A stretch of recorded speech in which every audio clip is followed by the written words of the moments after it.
பல கோடி யாகங்கள் செய்த நற்பலன்களை தரும் கிருஷ்ண ஜென்மாஷ்டமி விரதம் 16/8/2025 அன்று கிருஷ்ண ஜெயந்தி. கிருஷ்ண ஜென்மாஷ்டமி என்றால் பகவான் ஸ்ரீ கிருஷ்ணன் அவதரித்த திருநாளை குறிப்பது ஆகும். அதாவது கிருஷ்ண ஜென்ம என்றால் ஸ்ரீ கிருஷ்ணனின் பிறப்பு என்றும், அஷ்டமி என்றால் 8வது நாள் என்றும் பொருள்படும். இந்த திருநாளில் விரதம் இருப்பதை சாஸ்திரங்கள் ஜென்மாஷ்டமி விரதம் என்று கூறுகிறது. பகவான் அவதரித்த நாள். பவிஷ்ய புராணம் உத்தரகாண்டத்தில் 8 வயது முதல் பின்பற்ற வேண்டியது ஜென்மாஷ்டமி விரதம். ஒருமுறை ஜென்மாஷ்டமி விரதம் இருந்தால் 7 பிறவிகளில் செய்த பாவங்கள் அழிகிறது என்பது ஐதீகம். அவரது சந்ததியினர் நேர்மையானவர்களாக இருப்பார்கள். அவர்கள் நல்ல ஆரோக்கியத்தையும் அதிர்ஷ்டத்தையும் பெறுவர். உண்மைக்கும் தர்மத்துக்கும் கட்டுப்பட்டு நடப்பார்கள். அவர்கள் இந்த உடலை விட்டவுடன் வைகுண்டம் செல்வார்கள். யார் ஒருவர் தற்செயலாகவோ அல்லது எதிர்பாராத விதமாகவோ ஜென்மாஷ்டமி விரதத்தை கடைபிடித்தாலும் கூட அவர் பகவான் விஷ்ணுவின் ஆன்மீக உலகை அடைகிறார் என்று கூறப்பட்டுள்ளது. மேலும் ஜென்மாஷ்டமி புனிதமானது, மங்களகரமானது, செல்வத்தையும் தானியங்களையும் கொடுக்க வல்லது, கிருஷ்ணர் மேல் பக்தியை உண்டாக்கக்கூடியது. முழுமுதற் கடவுளான பகவான் கிருஷ்ணர் அவதரித்த நாளான கிருஷ்ண ஜென்மாஷ்டமி அன்று ஒருவர் கவனத்துடன் விரதம் இருக்க வேண்டும். பகவான் அவதரித்த நாள் என்பதால் இது முக்தியை கொடுக்கும் என்பதில் சந்தேகமில்லை. அது மட்டுமல்ல, ஜென்மாஷ்டமி அன்று யார் ஒருவர் விரதம் இருந்து கிருஷ்ணரை வழிபடுகிறாரோ அவர் பாவ செயல்களிலிருந்து விடுபடுகிறார் என்றும், பகவான் நாமத்தை உச்சரித்து ஜபம் செய்வது, விரதம் இருப்பது, தானங்கள் செய்வது 100 மடங்கு பலன் தரும் என்றும் சொல்லப்பட்டுள்ளது. நற்பலன்கள். இதேபோல் கந்த புராணத்தில் பிரம்மா நாரதரிடம் கூறுகையில், கிருஷ்ண ஜெயந்தி இந்த உலகில் புகழ்மிக்கது, பாவங்களை அழிக்கவல்லது, பல கோடி யாகங்கள் செய்வதற்கு ஈடானது, பல கோடி தீர்த்த யாத்திரை சென்றதற்கு சமமானது. தினமும் 1000 பசுக்களை தானம் செய்தால் என்ன நன்மையோ, லட்சக்கணக்கான நகைகளை தானம் செய்தால் என்ன நற்பலனோ, கோவில்கள் போன்றவற்றை கட்டுவதால் என்ன நற்பலனோ, பெற்றோர் மற்றும் குருவுக்கு பக்தியுடன் சேவை செய்தால் என்ன நற்பாக்கியமோ, அவை அனைத்தையும் கிருஷ்ண ஜென்மாஷ்டமி விரதத்தை கடைபிடிப்பதால் பெற முடியும் என்கிறார். மேலும் பிரம்மா கூறுகையில், ஜென்மாஷ்டமி விரதத்தை கடைபிடிப்பவரிடம் ஸ்ரீ லட்சுமி தேவி எப்போதும் குடியிருப்பார். ஜென்மாஷ்டமி விரதத்திற்கு இணையான அல்லது மேலான வேறு எந்த விரதத்தையும் நான் கண்டதில்லை என்று கூறியதாக புராணங்கள் கூறுகின்றன. விரதம் கடைபிடிக்கும் முறை. இந்த ஆண்டு கிருஷ்ண ஜெயந்தி வருகிற 16ஆம் தேதி சனிக்கிழமை கொண்டாடப்படுகிறது. கிருஷ்ண ஜெயந்தி நாளில் காலையில் பகவான் கிருஷ்ணனின் திருநாமங்களை உச்சரித்து விரதத்தை தொடங்க வேண்டும். கிருஷ்ணரின் சிலைகள் வீற்றிருக்கும் கோயில்களுக்கு சென்று வழிபட வேண்டும். கிருஷ்ண ஜெயந்தி பூஜைகளில் பங்கேற்க வேண்டும். வீடு அல்லது கோவில்களில் கிருஷ்ணருக்கு பத்தி, நெய்விளக்கு, பூக்களால் பூஜை செய்ய வேண்டும். சுத்தமான உணவுகளை தயார் செய்து கிருஷ்ணருக்கு நைவேத்தியம் செய்ய வேண்டும். அதே நேரத்தில் விரதம் இருப்பவர்கள் எந்த உணவையும் பிரசாதமாக கூட சாப்பிடக்கூடாது. அன்று முழுவதும் பகவான் கிருஷ்ணரின் நாமங்கள் அடங்கிய மகா மந்திரத்தை உச்சரிக்க வேண்டும். பகவத்கீதையை படிக்கவும் கேட்கவும் வேண்டும். விரதத்தை நிறைவு செய்தல். கிருஷ்ண ஜெயந்தி தினத்தில் நள்ளிரவு 12 மணிக்கு கிருஷ்ணரின் திருநாமங்களை உச்சரித்து நெய் விளக்கு மற்றும் நறுமண மலர்களால் கிருஷ்ணரை பூஜிக்க வேண்டும். அன்புடனும் பக்தியுடனும் நல்ல உணவு பதார்த்தங்களை கிருஷ்ணருக்கு நைவேத்தியம் செய்ய வேண்டும். பின்னர் அந்த கிருஷ்ண பிரசாதத்தை நாம் சாப்பிட்டு விரதத்தை முடிக்கலாம். அல்லது மறுநாள் நவமி தினத்தில் காலை நேரத்தில் இவ்வாறு செய்து முடிக்கலாம். உடல்நலம் குறைந்தவர்கள் அவரவர் உடல்நலத்திற்கு ஏதுவான முறையில் தண்ணீர் அல்லது பால் பழங்கள் மட்டும் உட்கொண்டு விரதம் கடைபிடிக்கலாம். கிருஷ்ணர் பற்றிய சிறப்பு தகவல்கள். கிருஷ்ணர் அவதாரம் என்பது மகாவிஷ்ணுவின் தசாவதாரங்களில் 9வது அவதாரமாகும். கிருஷ்ணர் பிறந்தது மதுரா என்றாலும் அவர் இளம் வயதில் கோகுலத்தில் வாழ்ந்ததால் அவர் அவதரித்த கிருஷ்ண ஜெயந்தியை கோகுலாஷ்டமி என்றும் அழைப்பார்கள். கிருஷ்ணருக்கு கோவிந்தன், கேசவன், கோபாலன் போன்ற பல பெயர்கள் உள்ளன. கிருஷ்ணரை தமிழ்நாட்டில் கண்ணன் என்றும் வட மாநிலங்களில் கண்ணையா என்றும் அழைக்கிறார்கள். கிருஷ்ண ஜெயந்தி விழாவை கேரள மாநிலத்தில் அஷ்டமி ரோஹிணி என்ற பெயரில் கொண்டாடுகிறார்கள். கிருஷ்ணர் நள்ளிரவில் பிறந்ததாக புராணங்கள் கூறுகின்றன. இதன் காரணமாக கிருஷ்ண ஜெயந்தி அன்று நள்ளிரவில் வழிபாடு நடத்துவது உகந்ததாக கருதப்படுகிறது. கிருஷ்ணர் 3 வயது வரை கோகுலத்திலும், 3 முதல் 6 வயது வரை பிருந்தாவனத்திலும், 7ஆம் வயதில் கோபியர்களுடனும், 8 முதல் 10 வயது வரை மதுராவிலும் வாழ்ந்துள்ளார். கம்சனை வதம் செய்யும் போது கிருஷ்ணருக்கு வயது 7. கிருஷ்ண ஜெயந்தி கொண்டாட்டத்தில் உரியடி விழா மிகவும் பிரசித்தி பெற்றதாக விளங்குகிறது. கிருஷ்ண ஜெயந்தி அன்று குழந்தைகளின் பாத சுவடுகளை வீட்டு வாசலில் இருந்து வீட்டிற்குள் வரை பதிய வைப்பார்கள். இவ்வாறு செய்வதால் குழந்தை கிருஷ்ணரே வீட்டிற்குள் வருவதாக ஐதீகம். கிருஷ்ண ஜெயந்தி கொண்டாட்டத்தில் குழந்தைகளுக்கு கிருஷ்ணர் ராதை வேடங்களை அணிவித்து மகிழ்கிறார்கள்.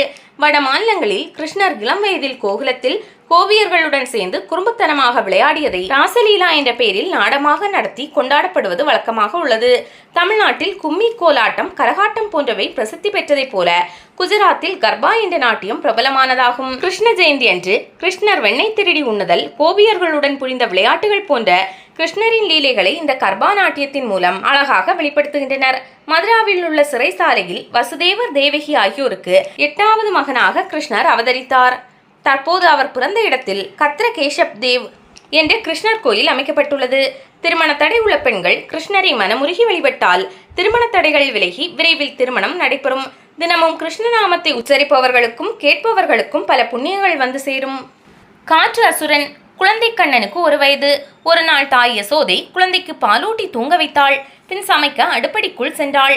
அப்போது திருநாவர்த்தன் என்னும் அசுரன் காற்று வடிவில் தோன்றி கண்ணனை தூக்கி கொண்டு மாயமானான். யசோதை குழந்தையை காணாமல் பதறினாள். ஆயர்கள் கண்ணனை தேடி நாலாபுரமும் ஓடினர். இதனிடையே கண்ணன் மலை போல கனக்கவே சுமக்க முடியாமல் அசுரன் விழுந்தான். திடீரென அவனது கழுத்தை குழந்தை கண்ணன் நெரித்தான். வலி தாழாமல் அசுரன் உயிர் விட்டான். மரண ஓலம் எங்கும் எதிரொலித்தது. சப்தம் கேட்ட திசை நோக்கி வந்தனர். கண்ணன் சிரித்தபடி படுத்திருந்தான்.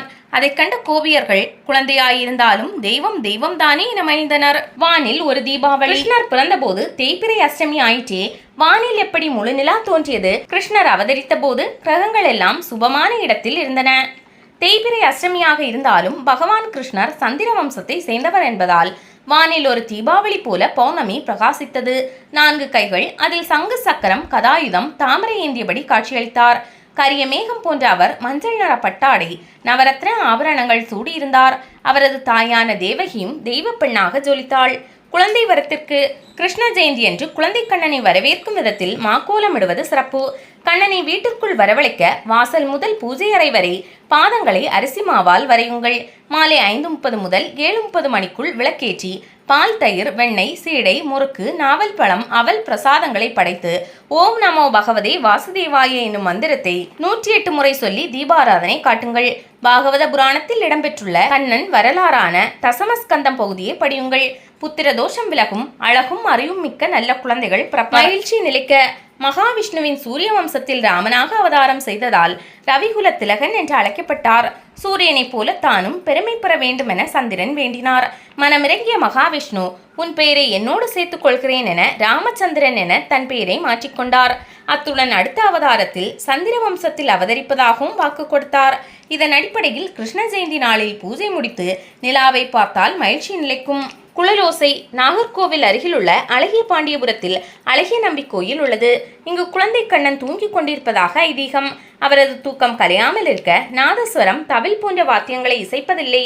பூஜையின் போது தாலாட்டும் விதமாக புல்லாங்குழல் இசைக்கின்றனர். பார்த்தாலே பரவசம். கடவுளை ஒளி வடிவில் வழிபடுவது ஞானிகளின் மனநிலை. ஆனால் சாதாரண மனிதர்களால் அப்படி வழிபட முடியாது என்பதால் தான் மகாவிஷ்ணுவே பூமியில் கிருஷ்ணராக அவதரித்தார். மதுசூதன சரஸ்வதி என்னும் அருளாளர் கிருஷ்ணர் மீது பாடிய நூல் ஆனந்த மந்தாகினி ஸ்தோத்திரம். இதில் ஞானிகள் மனதை அடக்கி தங்களுக்குள் ஜோதி வடிவில் கடவுளை தரிசிப்பர். அதற்காக மற்றவர்கள் தவம் செய்ய முடியவில்லையே என வருந்த தேவையில்லை. அந்த ஜோதியே நீலமேனியுடன் கார்மேக வண்ணனாக கிருஷ்ணராக யமுனா நதிக்கரையில் ஓடி விளையாடியது. அவரை பார்த்தாலே மனம் பரவசப்படும். நலமான வாழ்வும் மோட்சமும் உண்டாகும் என்கிறார். ஆயர்பாடி மாளிகையில் ஆயர்பாடி மக்கள் தங்களின் தலைவர் நந்தகோபரின் வீட்டில் கண்ணன் பிறந்ததை அறிந்து வாத்தியங்களை இசைத்தனர். அந்தணர்கள் யாகம் வளர்த்து வேத மந்திரங்களை ஓதினர். மாட்டுக்கொட்டகை, வாசல், வீதி எங்கும் கோபியர்கள் கோலமிட்டனர். மஞ்சள் செஞ்சூரணத்தால் ரங்கோலி வரைந்தனர். வாசனை திரவியங்களை பூசியும் பன்னீர் தெளித்து ஆடி பாடினர். பசுக்கள் கன்றுகளுக்கு பூமாலைகளை சூட்டினர். வீடெங்கும் மாவிலை தோரணங்களால் அலங்கரித்தனர். பலவிதமான காதணி, கழுத்தணி, முத்துக்கம்மல், அட்டிகைகளை அணிந்தபடி நந்தகோபரின் மாளிகைக்கு விரைந்தனர். வசுதேவ் கிருஷ்ணா, எங்களின் அன்பு செல்வமே, எங்களை காத்தருள வேண்டுமென பிரார்த்தனை செய்தனர். நந்தகோபரும் யசோதையும் பொன்பொருள் ஆடை, பசுக்களை தானமாக கொடுத்தனர். அட்சய பாத்திரம். அள்ளஅள்ள குறையாமல் உணவு தரும் அட்சய பாத்திரம் ஒன்று பாண்டவர்களிடம் இருந்தது. ஒரு நாள் அதன் மூலம் அனைவருக்கும் உணவிட்ட திரௌபதி தானும் சாப்பிட்டு பாத்திரத்தை கழுவினாள். இனி மறுநாள் தான் பாத்திரம் உணவு அளிக்கும் என்னும் நிலையில் துர்வாசர் உள்ளிட்ட முனிவர்கள் காட்டில் தங்கியிருந்த பாண்டவர்களை காண வந்தனர். பசியுடன் வந்து அவர்களுக்கு கொடுக்க உணவில்லையே என தர்மர் வருந்தினார். அவரை தேற்றிய திரௌபதி பக்தியுடன் வழிபட்டாள். காட்சியளித்த கிருஷ்ணர் கையில் பாத்திரத்தை எடுக்க அதில் ஒரு பருக்கை ஒட்டியிருந்தது. அதை தன் வாயில் இட்டு சுவைத்தார். அங்கே இருந்த முனிவர்கள் அனைவரும் வயிறார சாப்பிட்டது போல மகிழ்ந்தனர். பக்தியுடன் ஒரு பருக்கை படைத்தாலும் கூட கடவுளின் அருள் கிடைக்கும் என்பதற்கு இந்த நிகழ்ச்சி உதாரணம். கவலை எதற்கு? கம்சனால் ஏவப்பட்ட பூதனை என்னும் அரக்கியையும் பகாசுரன் என்ற அரக்கனையும் கொன்றான் குழந்தை கண்ணன். இதை கேள்விப்பட்ட பூதனையின் சகோதரன் அகாசுரன் ஆயர்பாடிக்கு வந்தான். கண்ணன் அவனது அண்ணன் பலராமன் ஆயர்பாடி சிறுவர்களையும் கொல்ல முயன்றான். விரும்பிய வடிவத்தில் தோன்றும் ஆற்றல் அசுரனுக்கு இருந்தது. மலைப்பாம்பாக உருவெடுத்து பயமுறுத்தினான். அவனுடைய வாய் குகை போல இருந்தது. ஆனால் கண்ணன் இருக்க கவலை எதற்கென அசுரனை பார்த்த சிறுவர்கள் சிரித்தனர். அசுரனின் வாய்க்குள் நுழைந்த கண்ணன் தன் தோற்றத்தை பெரிதாக்கவே அவனது தலை சுக்குநூறாக வெடித்தது. பாவம் தீர்ப்பவர் ஆயர்பாடியில் இருந்த கண்ணனையும் அவரது அண்ணன் பலராமரையும் மதுரா நகருக்கு அழைத்து சென்றார் பக்தரான அக்ரூரர். அனைவரும் அவர்களின் அழகைக் கண்டு மெய்மறந்து நின்றனர். அப்போது முதுகு கூணலான ஒரு முதியவள் சந்தன கிண்ணத்துடன் சென்று கொண்டிருந்தாள். குணத்தால் உயர்ந்தவளே, சந்தனத்தை எங்கு எடுத்து செல்கிறாய் என கேட்டார் கண்ணன். மதுராபுரி மன்னர் கம்சனின் பணிப்பெண். அசுர மன்னனுக்கு வேலை செய்தே என் வாழ்நாளை வீணாக்கிவிட்டேன். இன்று ஒரு நாளாவது நல்லவர்களுக்கு சந்தனம் பூச விரும்புகிறேன் என்று சொல்லி இருவருக்கும் சந்தனம் பூசினாள். கண்ணனின் அருட்பார்வையால் அவள் இளம் பெண்ணாக மாறினாள். இந்த பெண் யார் தெரியுமா? கூனியாக பிறந்து ராமரை காட்டுக்கு அனுப்ப காரணமான மந்தரை. இந்த பிறவியில் கிருஷ்ணருக்கு சந்தனம் தந்து பாவத்தை போக்கிக் கொண்டாள். கண்ணனை சரணடைந்தால் முன்வினை பாவம் தீரும். உடுப்பி கிருஷ்ணர். கர்நாடக மாநிலம் உடுப்பியில் ருக்மணி பூஜித்த கிருஷ்ணர் கோயில் உள்ளது. குழந்தையான இவரை கிருஷ்ண ஜெயந்தி என்று தரிசிப்பது விசேஷம். கிருஷ்ணரை குழந்தையாக பூஜிக்க வேண்டும் என்ற எண்ணம் ருக்மணிக்கு ஏற்பட்டது. தேவலோக சிற்பியான விஸ்வகர்மாவிடம் இதை தெரிவிக்க சாலகிராம கல்லில் சிலை வடித்தார். வலது கையில் தயிர்மத்தும் இடது கையில் வெண்ணையும் ஏந்திய இவரை ருக்மணி வழிபட்டாள். அவளுக்கு பின் பாண்டவர்களில் ஒருவரான அர்ஜுனன் வழிபட்டான். துவாபரயுகம் முடிந்து கலியுகத்தில் மகான் மத்வாச்சாரியாரால் அச்சிலை உடுப்பியில் பிரதிஷ்டை செய்யப்பட்டது. 9 துவாரம் உள்ள ஜன்னல் வழியாக தான் கிருஷ்ணரை தரிசிக்க முடியும். வெள்ளியாலான இந்த துவாரத்திற்கு நவக்கிரக துவாரம் என்று பெயர். இதில் கிருஷ்ணரின் 24 கோலங்கள் சிறப்பாக வடிவமைக்கப்பட்டுள்ளன. ஜன்னலின் முன்புறம் உள்ள தீர்த்த மண்டபத்தில் தினமும் இரவு பூஜை நடக்கும். இங்குள்ள கருடன் சிலை அயோத்தியிலிருந்து வாதிராஜ தீர்த்தர் என்பவரால் கொண்டு வரப்பட்டது. கருவறையின் கிழக்கு வாசல் கதவு விஜயதசமி என்று மட்டும் திறக்கப்படும். இதன் அருகே உள்ள மற்றொரு வாசல் வழியாக பூஜை செய்யும் மடாதிபதிகள் கருவறைக்குள் செல்கின்றனர். இங்கு அதிகாலை 4:30 மணிக்கு நிர்மாலிய பூஜை தரிசிப்பது சிறப்பு. பூஜைக்கு தேவையான 4 டன் சந்தனத்தை ஆண்டுதோறும் கர்நாடக அரசு வழங்குகிறது. கிருஷ்ணன் அருளால் குழந்தை பேர் பெற்றவர்கள் பசுதானமும் துலாபார நேசையும் செலுத்துகின்றனர். கருவறையின் வடக்கில் மத்வாச்சாரியார் தங்கிய அறை உள்ளது. இவரால் நிறுவப்பட்ட மடங்களின் மடாதிபதிகளே பூஜை செய்யும் அதிகாரம் பெற்றுள்ளனர். கருவறையை சுற்றியுள்ள சுவர் எங்கும் உள்ள விளக்குகள் தீபாவளி வைகுண்ட ஏகாதசி நாட்களில் ஏற்றப்படுகிறது. கோயிலின் கிழக்கே மத்வ தீர்த்தம் உள்ளது. இதில் மார்கழியில் நீராடினால் விருப்பம் நிறைவேறும். குளத்தின் தென்மேற்கு மூலையில் கங்கை அம்மன் சன்னதி உள்ளது. தட்சனின் மகள்களான 27 நட்சத்திரங்களையும் சந்திரன் திருமணம் புரிந்தான். இவர்களில் ரோகிணியிடம் மட்டும் அன்பு செலுத்தவே மற்றவர்கள் தந்தையிடம் முறையிட்டனர். கோபம் கொண்ட தட்சன் மருமகனான சந்திரனின் பிரகாசம் நீங்கட்டும் என சாபமிட்டான். இங்கு வழிபட்ட பின்னரே சந்திரனுக்கு சாபம் தீர்ந்தது. பௌர்ணமி என்று தரிசித்தால் மனக்குறை தீரும். எப்படி செல்வது? மங்களூரிலிருந்து 57 கிலோமீட்டர். பிரிந்தவர் சேர. திருநெல்வேலி மாவட்டம் அம்பாசமுத்திரம் வேணுகோபாலர் கோயிலில் கிருஷ்ண ஜெயந்தி என்று பாலூட்டும் வைபவம் நடக்கிறது. இங்கு வழிபட்டால் பிரிந்த தம்பதியர் ஒன்று சேருவர். பக்தரான சேர மன்னர் ஒருவருக்கு கிருஷ்ணர் கோயில் கட்டும் எண்ணம் எழுந்தது. ஒரு நாள் கனவில் தோன்றிய கிருஷ்ணர் புண்ணிய நதியான தாமிரபரணி கரையில் உள்ள புன்னைவனத்தில் கோயில் கட்டி என உத்தரவிட்டார். அதன்படி திருப்பணி நடந்தபோது பாமா ருக்மணி சிலைகளை தலைமை சிற்பி வடிவமைத்தார். அவரது கனவில் தோன்றி இது போன்ற அழகிய சிலைகளை இதுவரை நான் பார்த்ததில்லை. இங்குள்ள பாமா ருக்மணியரை விட்டு எங்கும் செல்ல மாட்டேன் என கிருஷ்ணர் தெரிவித்தார்.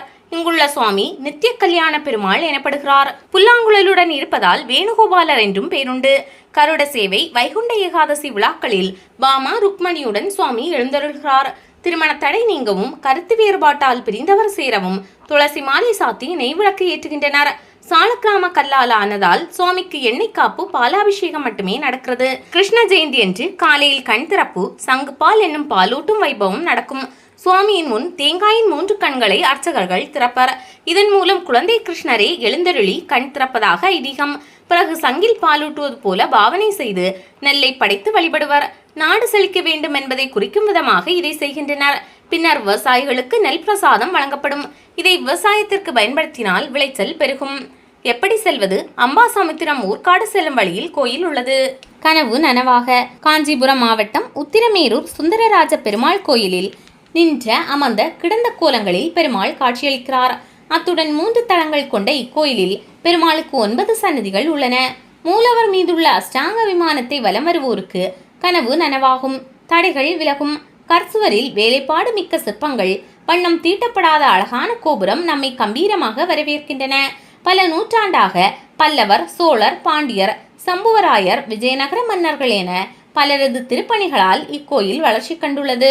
இதனால் இக்கோயில் ஸ்ரீவேலி விஷ்ணு கிரகம், கொங்கரையர் நின்ற பெருமாள் கோயில், வெள்ளைமூர்த்தி ஆழ்வார் கோயில், ராஜேந்திர சோழ விண்ணகர், புருஷோத்தமத்து பெருமாள் கோயில், பஞ்சவரதர் கோயில் என்னும் பெயர்களால் அழைக்கப்படுகிறது.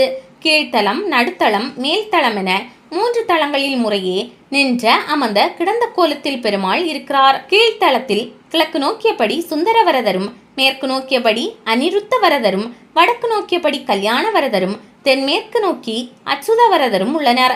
இவை பெருமாளின் 4 வியூகங்கள் ஆகும். படிகள் ஏறி நடித்தளத்திற்கு சென்றால் இதே அமைப்பு.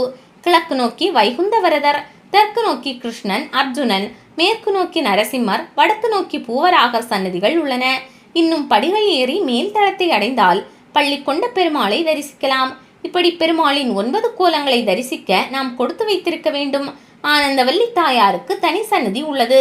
வைகான சாகம் அடிப்படையில் வழிபாடு நடக்கிறது. பெருமாளுக்கு துளசி மாலை சாத்தி அஷ்டாங்க விமானத்தை 12 முறை சுற்றினால் விருப்பம் நிறைவேறும். மூட்டு சம்பந்தமான பிரச்சனை உள்ளவர்கள் 5 வகையான தைலங்களை பெருமாளுக்கு சாத்துகின்றனர். இந்த மருந்து பிரசாதத்தை பூசினால் மூட்டு வலி குணமாகும். உத்திரமேரூர் என்றதுமே நினைவுக்கு வருவது சோழர் கால குடவோலை முறை. ஆம், பல ஆண்டுகளுக்கு முன்பே நம் நாட்டில் தேர்தல் முறை இருந்திருப்பதை இது காட்டுகிறது. பல்லவ மன்னரான நந்திவர்மன் வேதம் ஓதும் அந்தணர்களுக்கு இப்போதைய தானமாக அளித்தார். எப்படி செல்வது? காஞ்சிபுரத்திலிருந்து உத்திரமேரூர் 26 கிலோமீட்டர், அங்கிருந்து 1 கிலோமீட்டர். கீதையின் நாயகன் மகாவிஷ்ணுவின் பூர்ண அவதாரம் கிருஷ்ணரே என்கிறார் காஞ்சி மகா பெரியவர். ஆந்திர மாநிலம் சித்தூர் கார்வேட்டி நகரில் உள்ள கிருஷ்ணர் கோயிலில் ருக்மணி சத்யபாமாவுடன் வேணுகோபால சுவாமி என்னும் பெயரில் அருள்வாளிக்கிறார். முற்காலத்தில் இப்பகுதி முழுவதும் காடாக இருந்தது. அதை சீர்படுத்தி நகரமாக்கியதால் காடுவெட்டி நகரம் எனப்பட்டது. இது தற்போது கார்வெட்டி நகரம் என்றாகிவிட்டது. பல்லவ மன்னரான நந்திவர்மன் இந்நகரை வேதம் ஓதும் அந்தணர்களுக்கு தானமாக அளித்துள்ளார். கோயிலின் வாசலில் நின்றாலே நல்ல அதிர்வலைகள் நம்மை பரவசப்படுத்துகிறது. உள்ளே நுழைந்தால் ஒவ்வொரு பிரகாரமும் தூய்மை, தெய்வாம்சம், கலைநயத்துடன் மின்னுகிறது. அதை கடந்து உள்ளே சென்றால் மூலவர் தரிசனம் தருகிறார். 1000 நிலவுகள் ஒன்று சேர்ந்தது போல கிருஷ்ணரின் முகம் பிரகாசிக்கிறது. அவரது பார்வைப்பட்டதும் நம் மனம் குளிர்கிறது. அவரின் பிஞ்சு பாதம் என்னை பற்றிக்கொள், பூரண சரணாகதியை கற்றுக்கொள் என சொல்லாமல் சொல்கிறது. வாழ்வில் நடக்கும் அத்தனை செயல்களுக்கும் சூத்திரதாரியாக இருக்கும் இவரை சரணடைந்தால் பேரின்பம், நிம்மதி, நிதானம் எல்லாம் உள்ளத்தில் ஊற்றெடுக்கும். அவள் நைவேத்தியம் செய்தால் போதும், துன்பங்களை எல்லாம் தீர்த்து வைக்கிறார். கிருஷ்ணரின் மனைவியரான ருக்மணி சத்யபாமாவை கண்டதும் நம் கவலை காணாமல் போகிறது. இக்கோயில் வெங்கடராஜா வம்ச மன்னர் வெங்கட பெருமாள் என்பவரால் கட்டப்பட்டது. தற்போது திருப்பதி தேவஸ்தான நிர்வாகத்தின் கீழ் உள்ளது. தெலுங்கு கவிஞரான சாரங்கபாணி மூலவர் வேணுகோபாலர் மீது கீர்த்தனைகள் பாடியுள்ளார். குழலூதுபவன், நாட்டியக்காரன், தேரோட்டி, மாடுபிடி வீரன், மல்யுத்த சூரன், தூதன், வெண்ணை திருடி, கீதாசிரியன், குரு, காதலன் என பல வடிவங்களில் தோன்றி தர்மத்தை நிலைநாட்டியவர் கிருஷ்ணர். குருஷேத்திரத்தில் அர்ஜுனனுக்கு அவர் சொன்ன போதனையே பகவத்கீதையானது. அதன் மீது பக்தி கொண்ட அனைவரும் இங்கு வந்து வேணுகோபால சுவாமியை தரிசிப்பது அவசியம்.